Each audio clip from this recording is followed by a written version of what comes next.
end has come!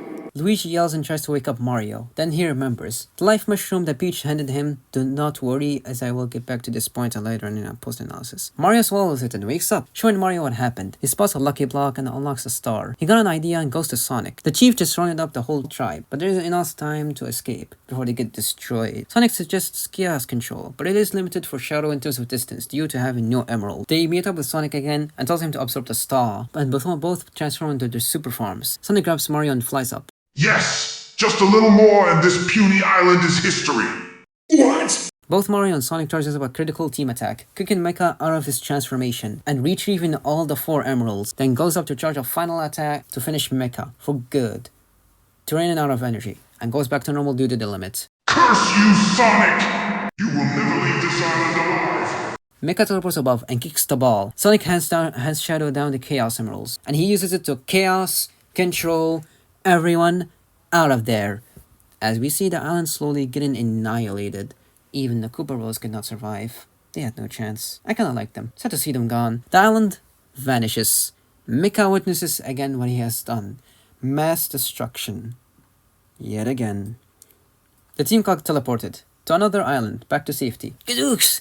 I was a little too close to comfort. Thanks to Shadow, everyone now is safe and sound. Oh, Shadow, thanks for your release of our bacon, buddy. How many times do I tell you, never call me buddy?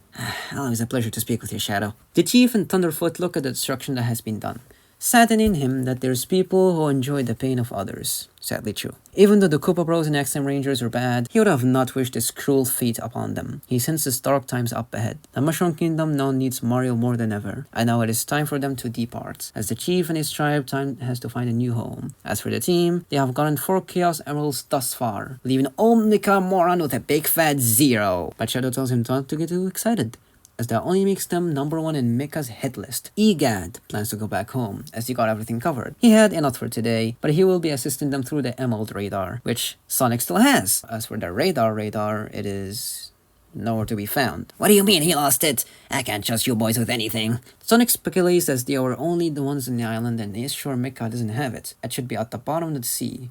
And Sonic is wrong. Remember the Wario Bros? They are in position of the radar, so they can track them down now. End of episode.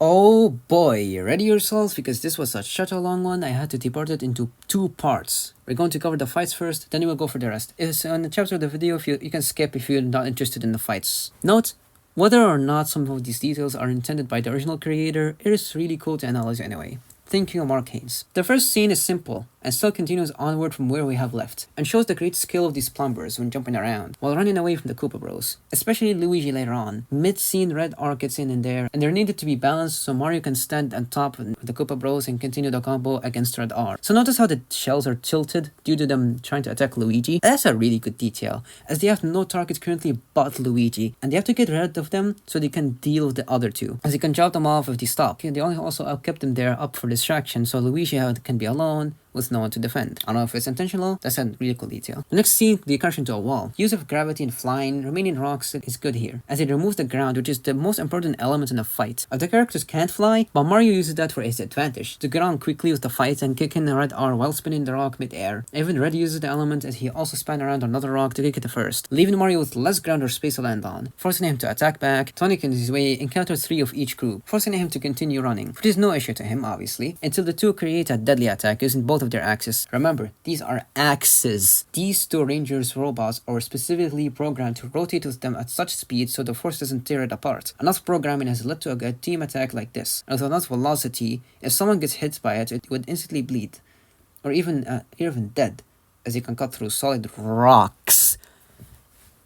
It is good that they are able to maintain enough speed throughout the fights, otherwise they're dead. Now Sonic uses the advantage of the rock wall as he sees to jump to the other side, giving some time to deal with the next enemies as the 2 Rangers are too fast to go back that quick. Yellow is most likely finding the Koopa Bros, so if so, it would make sense why they were thrown so aggressively here, because it didn't seem like an intended attack from both of them. Maybe green, but not those other 2. The usage of shells being a way to escape from enemies or land on them is pretty handy in situations like these. If Sonic wants to continue running, he has to stop for a second in the ground, then start running, so the shells came in handy here. If Sonic wants to continue running, Shadow had no problem with dodging it as he can just teleport. Sonic decides to depart as he tune in progress in the battle. If he keeps running away from an enemy he can't hit, as he can hurt his teammates accidentally, which actually happens later on, as we have seen. Okay, a good chance to recover too for a little bit. Yeah, for a little bit. Remember Yellow? Well, here he is, launching down an incredible attack. My best guess is that yes, he was fighting with the Koopa Bros, then went to Sonic.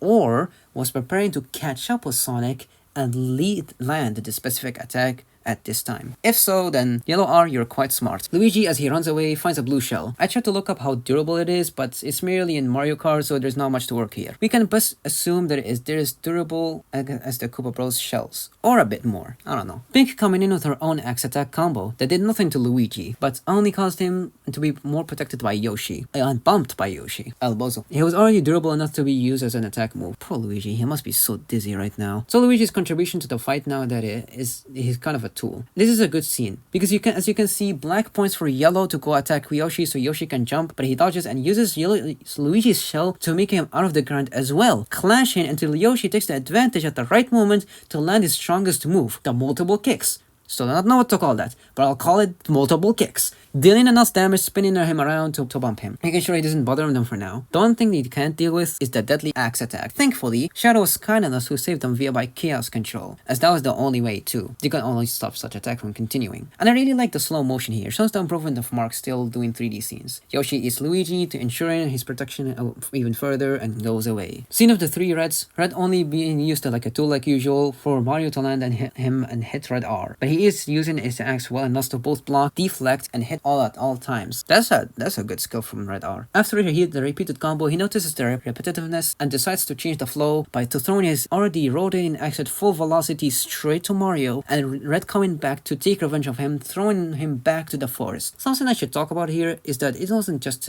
too convenient these characters to power-ups in their way. I mean, this entire island could probably be 3 to 5 levels in a Mario game, and here you are bound to find at least a couple lucky blocks to get a good power-up. And this is the only good power-up they find so far. Like the blue shell farm is pretty random. It's good that it was put there to show the random chances you can get from the lucky blocks. It's also a good chance to show off what Fire Mario could really do in this series. And test subject was poor Red, as we are shown one of the best combos you could see in the 2000s in animation history, probably even until today. Your choice, your opinion. And he did not waste time attack after attack to ensure that Red is done with. I do not know if this form is make him a little faster, but he was able to dodge Red R and lose his axe along with the kick. He's almost matched on Fire Mario with the one-on-one combat, but not in Tower, as the fireball is enough to bring him down, make him a bit, and use the breaker beam with the emerald to destroy him. We still continue from where we left off with Sonic, as he uses a snow kit basically chanting Yellow. This is in character for him, as he didn't take Yellow too seriously. Mark's idea of putting him this big guy here with Sonic to make this scene was pretty clever. Now this is my most favorite scenes, as Yoshi clutches again. Do you know how many times Bro clutched for Mario? Now he's doing it for Sonic. Sure, Yoshi needs a medal. The most dangerous item is in Red R's hand now, literally destroying all 3 mountains all together. You know, all the teams seemed pretty matched. Even though the Koopa Bros was pretty much the weakest, implementing them in the fight as tools for the other characters to fight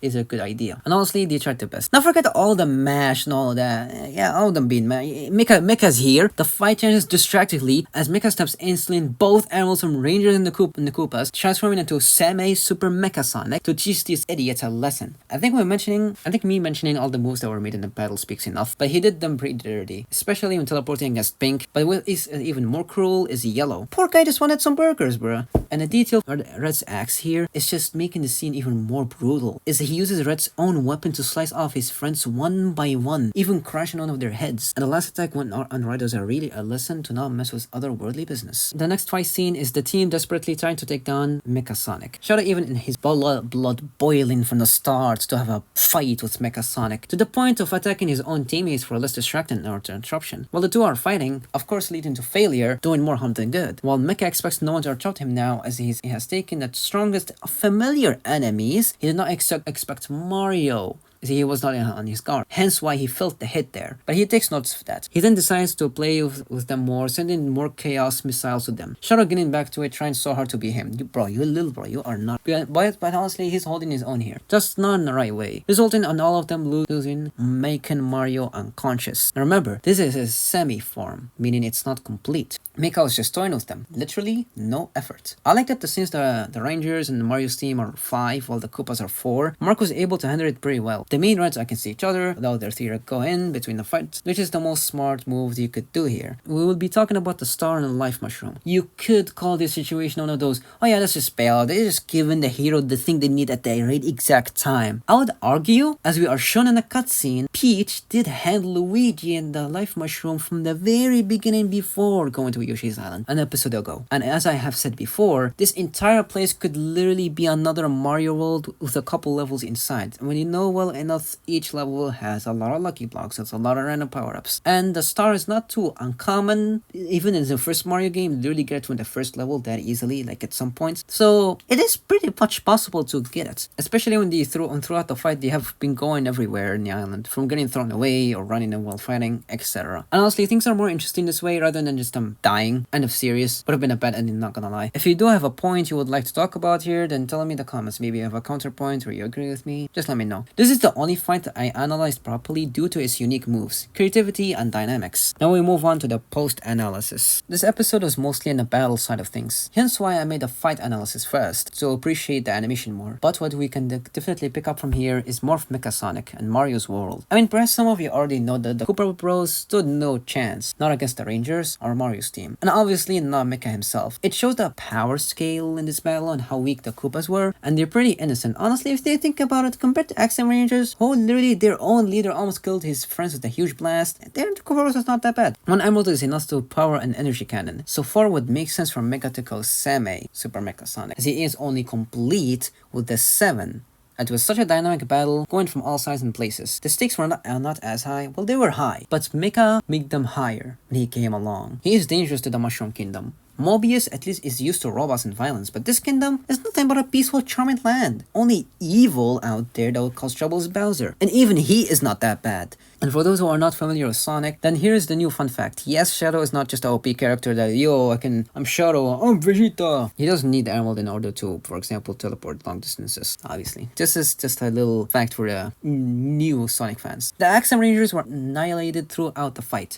I'm sorry, massacre, as this was not even a battle at all. I'm only calling it that for the sake of the script. It's literally genocide. Even the Koopa Bros couldn't make it out. Good thing that the Yoshi tribe has survived. They did not deserve this. If Mecha is capable of destroying the whole land in Mobius in a few hours with no emeralds, him destroying Mobius was already terrifying enough. Imagine with all these 7 emeralds. High stakes and weight are put up in Sonic and Shadow. Even Mario and Luigi and Yoshi. Sure, they got the emeralds back, but at what cost? They have no access to get back to their world. Literally, the only reason why they're here is because of Eggman. Probably now he's gone, or either dead or stuck in Mobius somewhere. The difference is between handling this world and the other is they got Mario Bros in now, and Yoshi. Together, they will try their best to defeat Mecha Sonic, reclaim the emeralds, and perhaps get back to their world somehow. As for the Wario Bros, yep, they're still around, but they got their hands on the radar Mario lost. Meaning if they can track them down and still get the emeralds. That wraps it up for today's video. See you and have a good day.